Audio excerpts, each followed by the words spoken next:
Hello बच्चों, good morning, good evening, good evening, good evening, good evening. अभी शाम में 6:30 हो रहा है और आपके लिए लेके आए हैं एनपीओ चैप्टर का lecture number 2, non profit organization. जानकारियां तो अनंत है, आइए कुछ जानकारी शेयर करते हैं आपके साथ, बताते हैं। नहीं तो लाइक शेयर सब्सक्राइब करना ना भूलें। अभी मंजिल बाकी है, हम लोग अभी 1K ही पुराए हैं और वो आप लोगों का ही मोहब्बत का असर है। ये 1K पूरा है और कोशिश कीजिए आगे तक चाहे हम लोग को मिलियन व्यूजर सब्सक्राइबर होता है, नहीं आगे बढ़ना है। तो चलिए लाइक चैनल सब्सक्राइब कीजिए। और आज कुछ रिसिप्ट के बारे में बताते हैं, प्राप्ति के बारे में बताते हैं कि कैसे कैसे रिसीव होता है, उसका नेचर क्या होता है, उसका पेमेंट क्या करते हैं, किस मोड में उसका एंट्री होता है वगैरह। निश्चित तौर पर उम्मीद करते हैं कि अच्छा लगेगा। जैसा लगेगा अच्छा खराब जरूर कॉमेंट बॉक्स में लिखिएगा। आइए देखिए, ट्रांजेक्शन जो होता है लेन देन, there are 2 types of the transaction that called capital nature and revenue nature. Capital nature मतलब पूंजीगत प्रवृत्ति के होते हैं या रेवेन्यू नेचर आयकर प्रवृत्ति के होते हैं। जो कैपिटल नेचर होता है वो भी क्लासिफाई करता है 2 भाग में, यानी capital receipt and capital payment.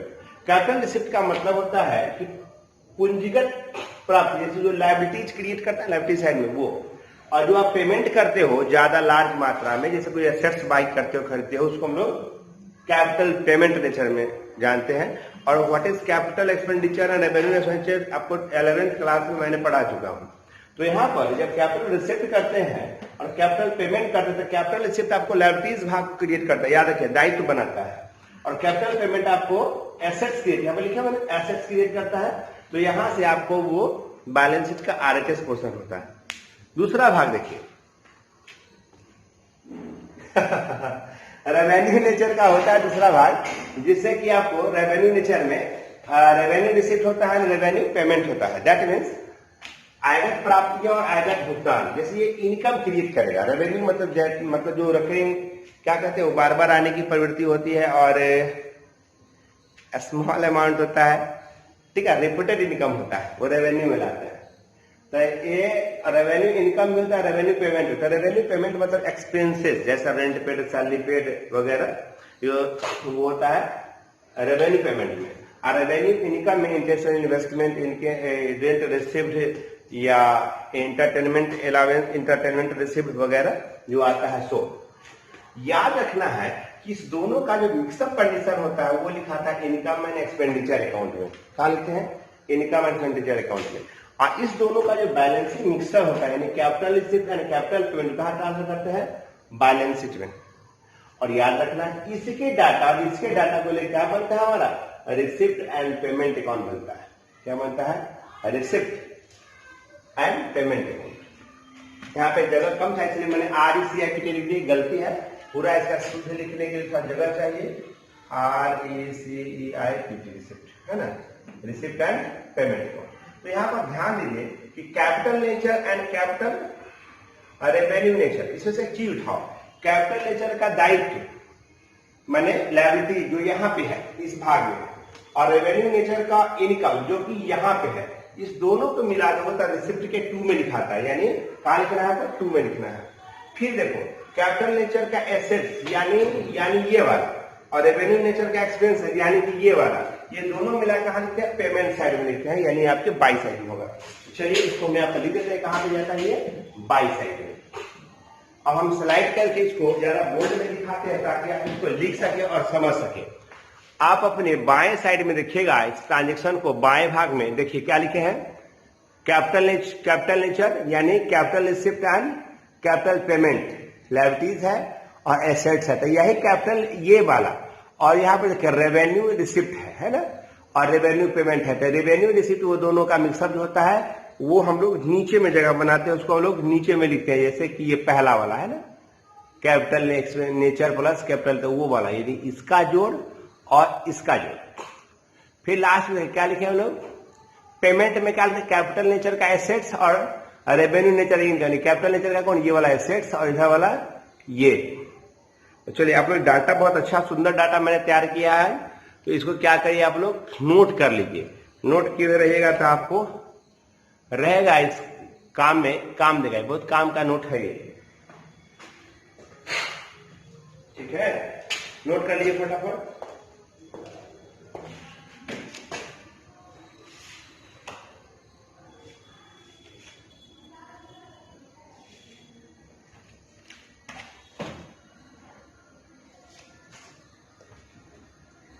हो गया। चलिए अब हम आगे इसको इरेज करते हैं और बताते हैं कुछ एक और टॉपिक। आज कोशिश करें कि वीडियो 20 मिनट से ज्यादा एक्सीड रहे, चाहे छोटा सा वीडियो हो, ताकि सब लोग देख सके, ज्यादा बात चल सके, देख सके आप लोग। तो मेरा प्रयास यही, छोटा सा वीडियो चले, 15 से 20 मिनट का वीडियो मैं बनाऊंगा ही। लेट हो चुका है, ज्यादा समय नहीं है, नए नए कुछ टॉपिक्स हैं एनपीओ के जिसको डील करेंगे, बताएंगे। आइए टॉपिक बताते हैं जिसका नाम है कैपिटल फंड। कैपिटल फंड, जब भी आप बैलेंस बनाएंगे तो यह शब्द आपको मिल ही जाएगा, जिसका नाम है पूंजी कोष। आइए पूंजी कोष यानी कैपिटल फंड होता क्या है या इसके बारे में जान लेते हैं। चलिए, तो जो लोग लिखने वाले हैं लिख लीजिए, पूंजी कोष का डिफिनेशन क्या होता है।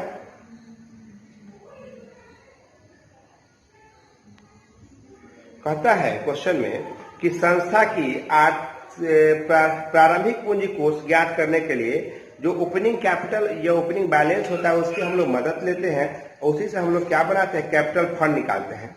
यानी इसको हम इस रूप में कह सकते हैं कि गैर लाभकारी संस्था में संपत्तियों का यानी एसेट्स का दायित्व पर अधिक पूंजी कोष कहलाता है। क्या हम बोले कि गैर लाभकारी संस्था में यानी एनपीओ ऑर्गेनाइजेशन में संपत्तियों का दायित्व पर अधिकता क्या कहलाएगा, पूंजी कोष कहलाएगा। इंग्लिश वाले बच्चे देखें, कहलाएगा कि the excess of assets, excess मतलब ज्यादा, the excess of assets over liabilities is called capital fund in not for profit organization. इसे क्या कहते हैं, उसको पूंजी कोष कहते हैं। इसके निकालने के दो तरीके हैं।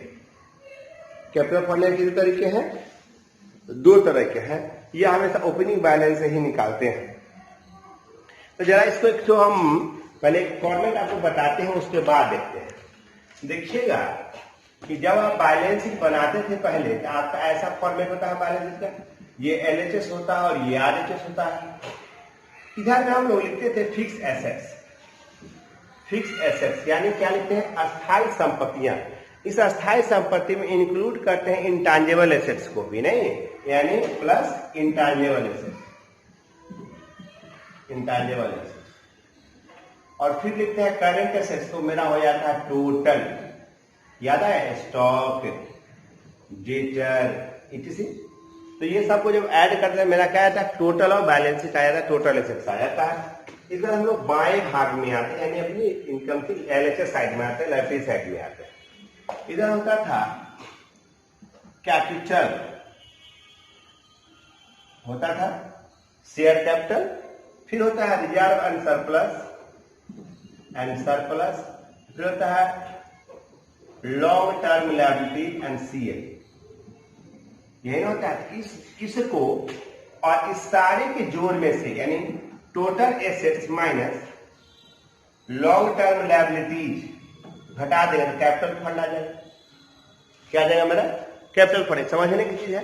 आइए इसको फॉर्मूला पे बताते हैं कि फॉर्मूला कैसे ले। क्या करना है कि जो टोटल और बैलेंस शीट होगा उससे ये घटा लेना है। कभी ये भी तो हो सकता है कि केवल यही आइटम दिया हुआ, बाकी आइटम नहीं दिया, तो उसको केवल जोड़ लेंगे। अब है कि सर मान लीजिए क्वेश्चन में लॉन्ग टर्म का एक भी आइटम नहीं दिया हुआ है, सीधे लिखा हुआ यूटेंसिल 50,000, बिल्डिंग 50 है, तब क्या होगा, तो वही जो इसके बराबर होगा तो कैपिटल फंड होगा। मान लें कि अदर कोई चीज हमारे पास था ही नहीं। तो आइए दोनों रूल के कैपिटल फंड निकालने का फॉर्मूला लिखा जाए।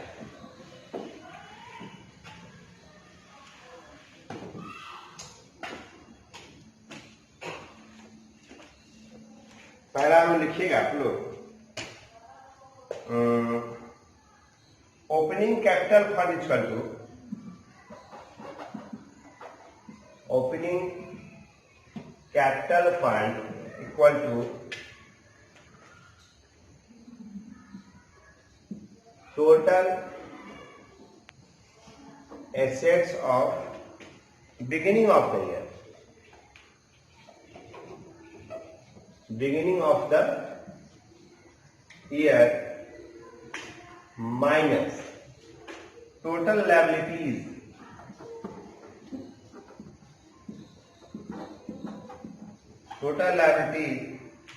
at the beginning of the year, at the beginning of the year लिख लिए, घटा देंगे तो आ जाएगा। यहाँ टोटल लायबिलिटीज का मतलब कैपिटल को छोड़ के है, यानी कैपिटल तो दिया हुआ नहीं रहता है, जो बचता है वही होता है। ठीक है, चलिए फिर आपको क्लोजिंग कैपिटल फंड कैसे निकालेंगे। Closing capital fund equal to opening capital fund plus surplus minus deficit plus capitalised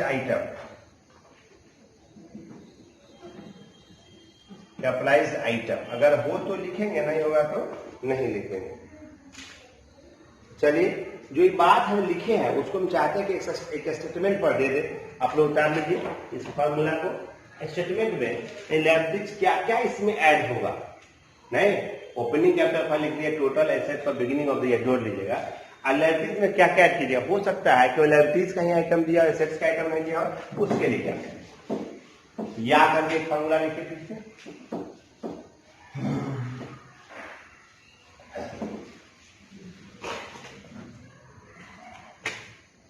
क्या करेंगे हम, ऐसे करेंगे। फॉर्मूला तो बहुत है यार, लिखते चलो।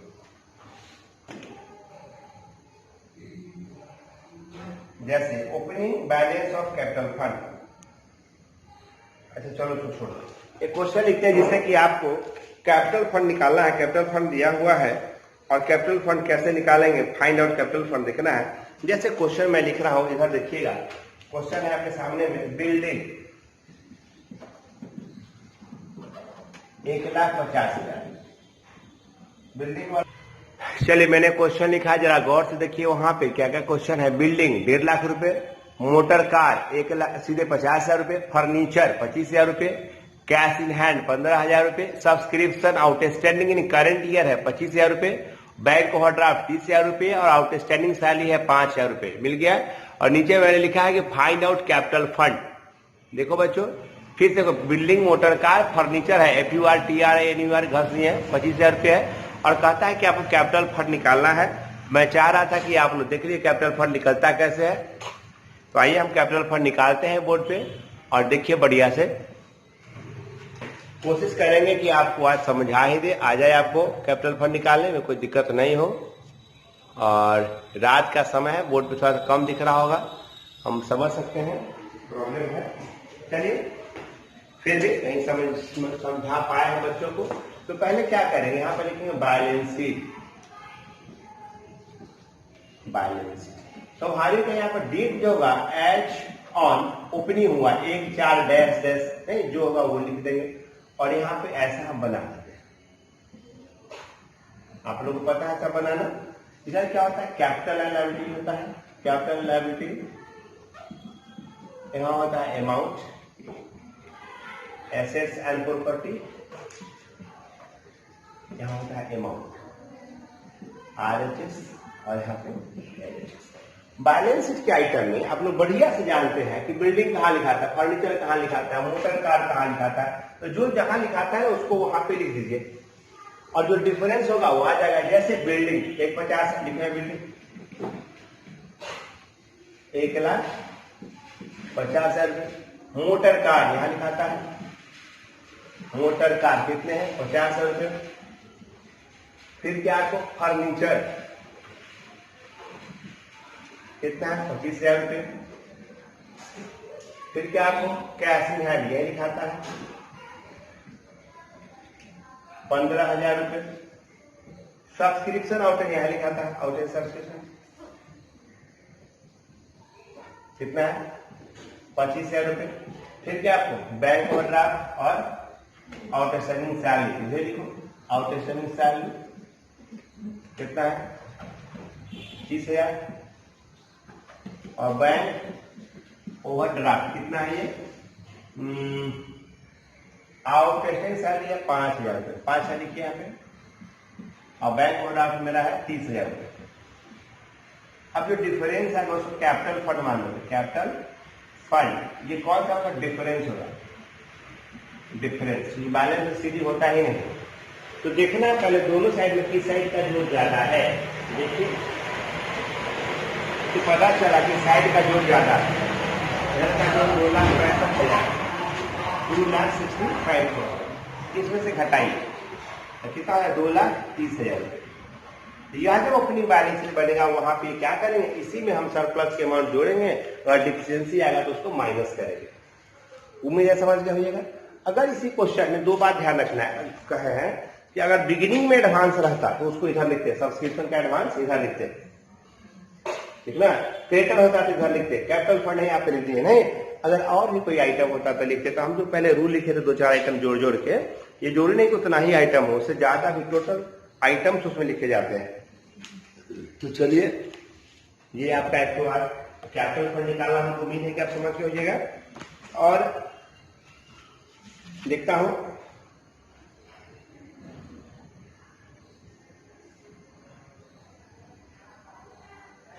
दूसरी बात है कि अब आइए हम बताते हैं कि मैच फंड वगैरह आपको सताएगा कि मैच फंड निकालिए। तो मैच फंड कैसे निकालेंगे, तो चलिए मैच फंड निकालने से पहले आपको एक क्वेश्चन मैं लिख देता हूं जिससे आपको बनाने में फायदा हो। ऐसे क्वेश्चन आप बना लिए, ये क्वेश्चन लिखते हैं, इसी के आधार पर आप कैपिटल फंड निकालिएगा। देखते हैं कि आपसे निकलता है कि नहीं निकलता है। चलिए जो बच्चा देखिएगा वीडियो बनाइएगा, बनेगा, उससे नहीं बनेगा कोई बात नहीं। तो चलिए सीखिएगा, तो हर एक्टिविटी हम लोग को सिखाता है। चलिए यहाँ पर देखते हैं क्या होगा इसके बाद। क्वेश्चन लिखिए और कल बताइएगा आप लोग कितना आपका कैपिटल फंड आता है, ठीक ना। मंडे को इसका आंसर हम पूछेंगे, आप उसे बताएंगे। कल सैटरडे है, चलिए मंडे को बताइएगा, कोई दिक्कत नहीं। क्वेश्चन लिखिए, मतलब आपको बनाना है, डेट है उसका 31 मार्च 2016, इसी डेट में आपको बनाना है। बीके मेहता साहब का क्वेश्चन है, मेरा क्वेश्चन नहीं है, क्वेश्चन बीके मेहता साहब का। लैंड एंड बिल्डिंग तारीख ये है मेरा 30,000। फिर है आपको फर्नीचर कितना है 10,000 रुपये। बुक्स हो गया 8,000 रुपये। बुक्स कितना है 8,000 रुपये। कैश क्या है मेरा 15,000 रुपये का कैश है। श्योर कैश का है। Bank overdraft 4500, bank over draft कितना आपको 4500। और डोनेशन फॉर बिल्डिंग 10,000 है। डोनेशन फॉर बिल्डिंग कितना है मेरे खाने में 10,000 रुपये है। आउटस्टैंडिंग सैलरी कितना, आउटस्टैंडिंग सैलरी 3,000 रुपये है। फिर क्या है आउटस्टैंडिंग सब्सक्रिप्शन 700।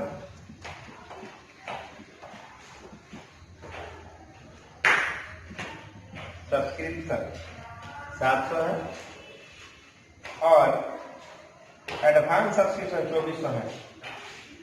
एडवांस सब्सक्रिप्शन अग्रिम चंदा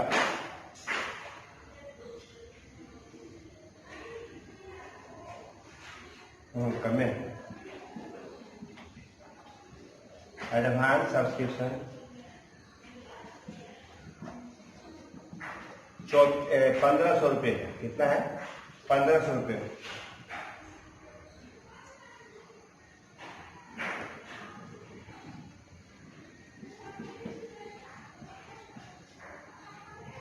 surplus from income and expenditure, income and expenditure 2,400 रुपये। अब इस क्वेश्चन में आपको दो तरह की बातें आ गई। पहला बात कि हमको इस क्वेश्चन में सरप्लस को दे दिया पर कैपिटल फंड नहीं दिया, मतलब वो कैपिटल फंड निकालना होगा। और कैपिटल फंड आप निकालेंगे, कैपिटल फंड का आंसर नहीं बताएंगे, आपको निकालना है कितना होगा। मगर आपको टोटल और बैलेंस शीट में बता देता हूं, आप उसे पकड़ लीजिएगा। जब कैपिटल फंड बनाएंगे तो टोटल बैलेंस शीट मिलेगा। इसका टोटल बैलेंस शीट आपका 63,700 63,700। अब आप निकाल लीजिएगा। नहीं, इशारों को समझो तो राज को राज रहने दो। इशारों को समझिए और बताइए कितना आंसर आपको आता है कैपिटल फंड का। मैसेज कीजिएगा इसमें कितना आता है। आइए एक हम लोग समझते हैं कि मैच फंड, क्रिकेट मैच होता है, फुटबॉल का मैच होता है, टेबल टेनिस का मैच होता है वगैरह। इस मैच का जो इनकम होता है वो एडवर्टीजमेंट से होता है और सेल ऑफ टिकट बेचे से। लिख लिए क्वेश्चन, इरेज करो मैं।